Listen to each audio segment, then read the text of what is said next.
दूसरी जाति में विवाह करना सही है या गलत? दोस्तों, अपने बच्चों की हर खुशी चाहने वाले उनके माता पिता उनकी दूसरी जाति में विवाह करने के खिलाफ क्यों रहते हैं?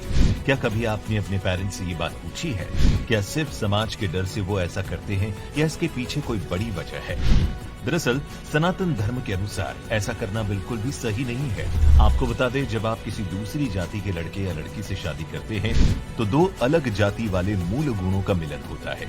इससे आपके जो मूल गुण होते हैं उसका नाश हो जाता है।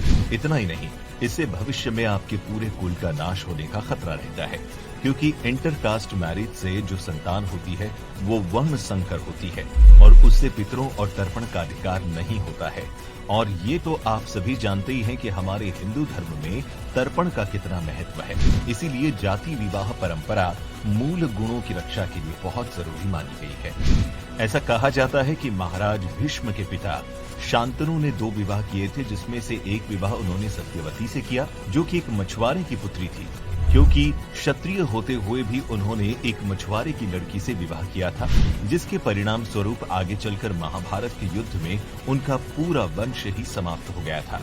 वहीं कुछ कहानियों के अनुसार जब संसार के सभी लोग दूसरी जाति में विवाह कर लेंगे तब कुल और जाति जैसी कोई चीज नहीं रह जाएगी। ऐसे में हमारे हिंदू धर्म में जो पिंडदान और श्राद्ध की परंपरा है उस पर संकट के बादल मंडराने की संभावनाएं बढ़ने लगेगी। तब ऐसी स्थिति उत्पन्न होगी जिसमें मनुष्य को न अपने पोत्र का पता होगा और न ही अपनी जाति का, जबकि पिंडदान के लिए ये दोनों ही बातें पता होना बेहद जरूरी है, क्योंकि ये विधि इसी आधार पर की जाती है और तभी आप अपने कुल के पितरों को जल देने के योग्य माने जाते हैं। वैसे कहा तो ये भी जाता है कि अंतर जाति विवाह करने से भविष्य में लोगों को कई दिक्कतों का सामना करना पड़ेगा। इतना ही नहीं, आपको ऐसे रोग होने का भी खतरा रहेगा जिनका इलाज करना लगभग नामुमकिन होगा। आप सोच रहे होंगे कि पुराने समय में तो स्वयंवर होते थे जिसमें हर तरह के राजा महाराजा हिस्सा लेते थे, तब जाति विवाह कैसे हो सकता है? बता दें, पहले के समय में लड़की को अपनी पसंद का लड़का चुनने का पूरा हक दिया जाता था, पर इसके चलते स्वयंवर भी आयोजित किए जाते थे, जैसे कि माता सीता और द्रौपदी का विवाह किया गया था।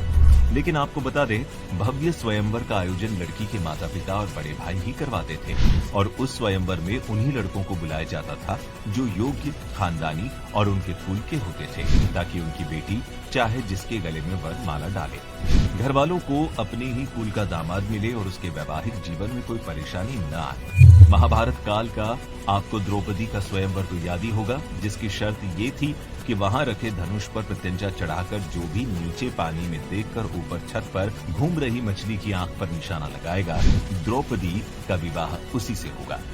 तब उस स्वयंवर में दुर्योधन और पांडवों के साथ साथ कर्ण भी पहुंचा था। सभी योद्धा एक एक करके अपने पराक्रम को दिखा रहे थे, लेकिन जब कर्ण की बारी आई तो द्रौपदी ने अपने भाई धृष्टद्युम्न से कहकर उसे प्रतियोगिता से ही बाहर करवा दिया। उसका कहना था कि कर्ण एक सूत पुत्र है और वो किसी सूत से विवाह नहीं कर सकती। इसके बाद अर्जुन ने वो शर्त जीतकर द्रौपदी से विवाह किया था।